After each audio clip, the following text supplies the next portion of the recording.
Hi everyone, and welcome back to another episode of Azure Mythbusters. So in today's session, we're going to be talking a little bit about design patterns and the fact that, do they really exist in the cloud? Today I'm joined by Will, who's going to help us bust that myth. So Will, design patterns in the cloud. Yeah, so they're definitely not new. You know, we've got some tiny font material to show you just from the sheer volume of those patterns today. But I think firstly we want to just have a quick chat about some of the typical characteristics that we see in systems and services and how we can actually apply those design patterns. So these characteristics, like you say, they're nothing new. When we think about what we see on the screen here, we've got things like availability, resilience, we've got security and scalability. We've talked about things like this in previous sessions of Mythbusters, that all of our solutions focus on requirements, and these are incredibly important. Yeah, I mean, we're talking about them in this piece as characteristics, right? They definitely derive from requirements, and then those requirements would say, okay, well, here's a requirement to have HA. Yeah, and that leads into then, you know, the availability characteristic, and might also have an impact in monitoring around the failover or recovery time. But there's definitely a whole stack.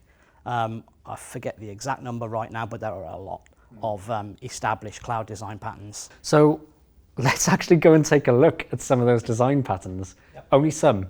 Absolutely, and here's the small font in action.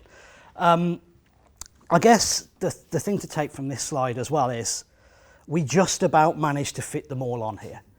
There are a lot, and they're not specific necessarily to Azure. Some of them apply intrinsically to cloud services. Some of them apply just generally to service and service architectures. If you've been up to the Azure Architecture Center before and you've seen what used to be the patterns and practices guidance, I'd strongly advocate you to come back and take another look. In particular, we're adding new ones all the time.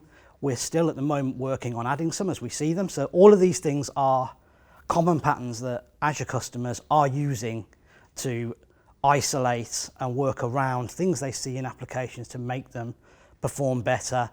Add resilience, add isolation, you know, the millions of things that you can do. Absolutely. And I think it's worth calling out as well that all of these patterns, it's not like they just fit to one of those areas that we looked at. They could actually go and target multiple scenarios. So one of the ones that we're going to be talking about later is circuit breaker.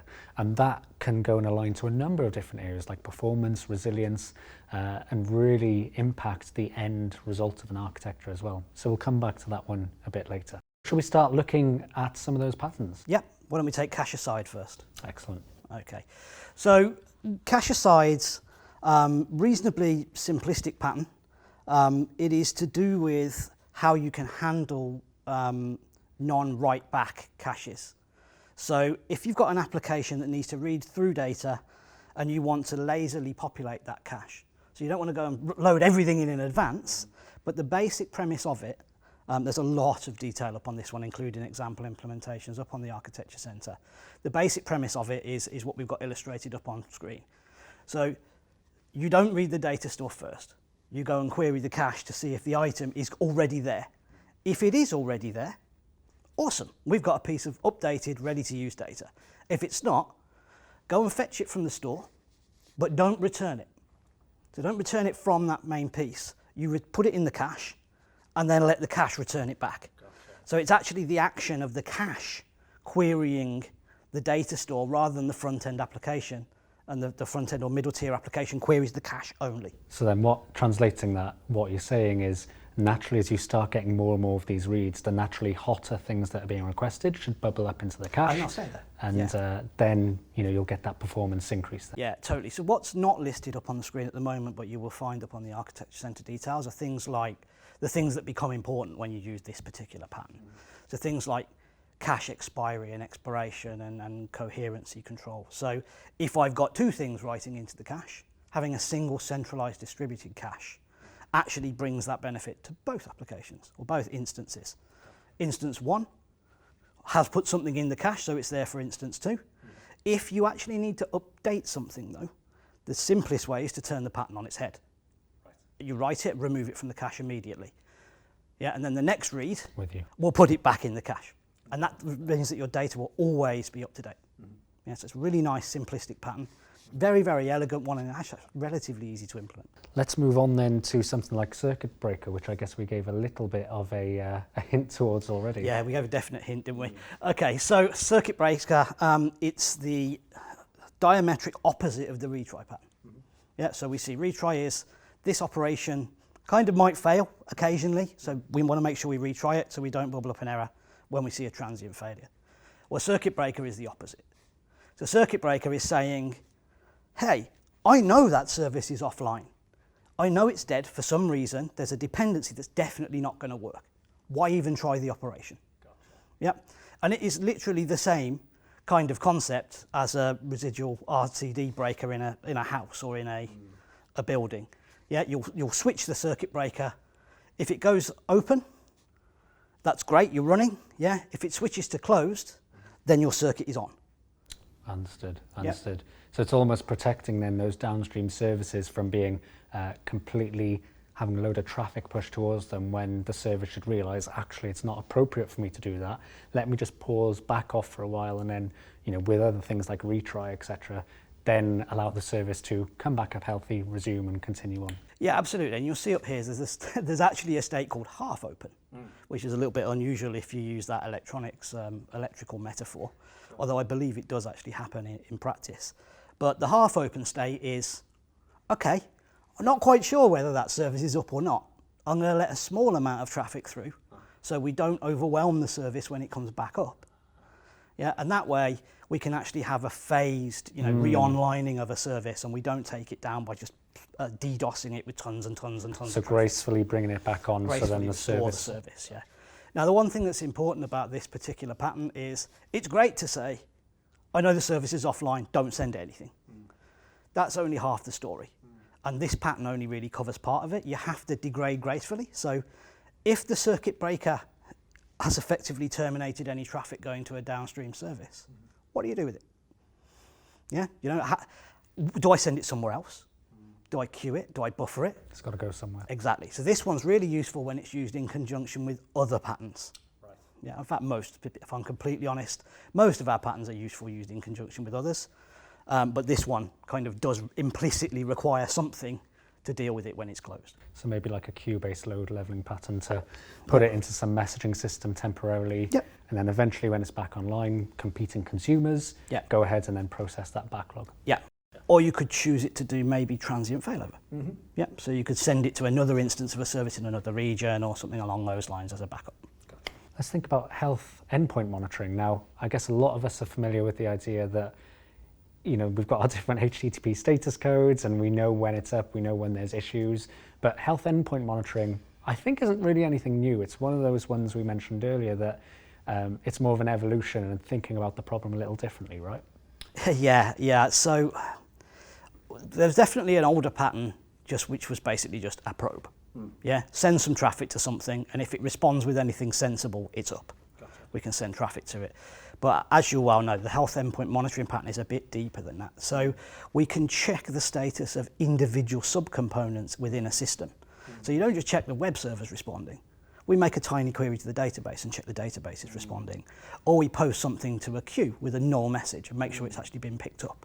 And if we do that periodically, we have a nice monitoring pattern that we can respond to the status of some kind of probe in much more depth. Understood. Yeah, and we can flow that data into monitoring and logging systems too. Gotcha. So effectively then, rather than just checking the health of me as a component, all the components that I rely on as well, aggregate that information and report back, yes, I'm healthy because everything's online, and if there's a blip somewhere along the way, maybe report back something differently. And that would be particularly interesting in something like a microservice scenario as well, where you've got all of these different resources that you need to rely on, and trying to understand that all-up system view as well, I suppose. Yeah, that's a really good analogy, actually, the kind of healthcare one. If I want to check the status, or my doctor wants to check the status of me as an individual, they don't just check that I can talk. Sure. You know, I clearly can talk. I can talk a lot. But they also don't just necessarily check my pulse or my heartbeat. They'll check my vision, my hearing, they'll check my blood pressure, the various things that they would check, and they'll report all of those together.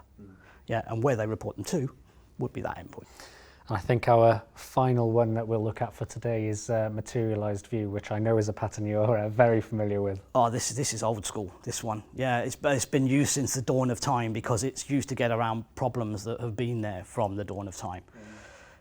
It's really, really simplistic. It's a very data-centric pattern. My data is not necessarily always in a format which is optimal for the queries that I want to run. And that's very true at cloud scale scenarios or really, really big distributed systems. So let's say I have a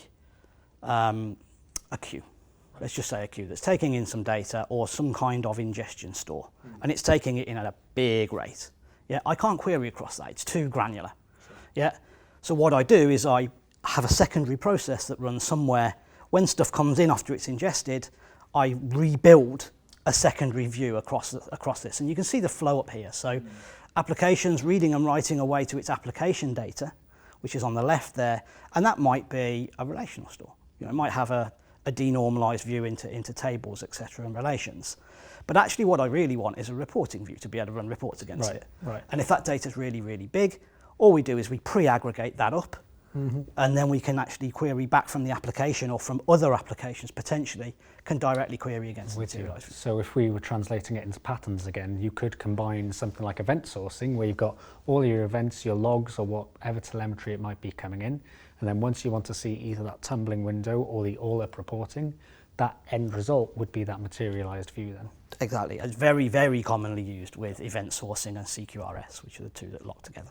Excellent. Yeah, but this isn't a new thing. This is, if anybody's ever used analysis services, if you've ever used any mainstream BI tool, or if you've ever really written, you know, aggregation queries in SQL or SQL-like languages, it's really what you're doing. Understood. So I guess this is really demonstrating the fact that yes, there may be some new patterns that emerge into the fold, but actually some of those older patterns we can still keep using, still keep building into our solutions as well. Absolutely, yeah. So it's the case where you've got, you know, here's all this new shiny stuff, here's some really new patterns and they address new challenges, but here's an example of an old one that has been kind of wrapped and re-stamped with a name that's kind of new, but it's really the old pattern in disguise. So I think what we've shown there over those few slides is we've only shown 4, and there was that huge long list of many different patterns that can be adopted. So as we mentioned a bit earlier, there is the Azure Architecture Center. There's a number of different patterns on there, and they are always increasing. So take a look at that Architecture Center because a lot of those patterns can absolutely be adopted in cloud solutions. So I guess we've busted that myth that there are, you know, cloud is new and there's no clear architecture patterns. We've talked about some of the new, we've talked about some of the old. So I don't know if you agree with me there, but I'd say that myth is purely busted. I think so. There we go. So that's all from us today, and tune in for another session where we'll dive into some more information about Azure architecture.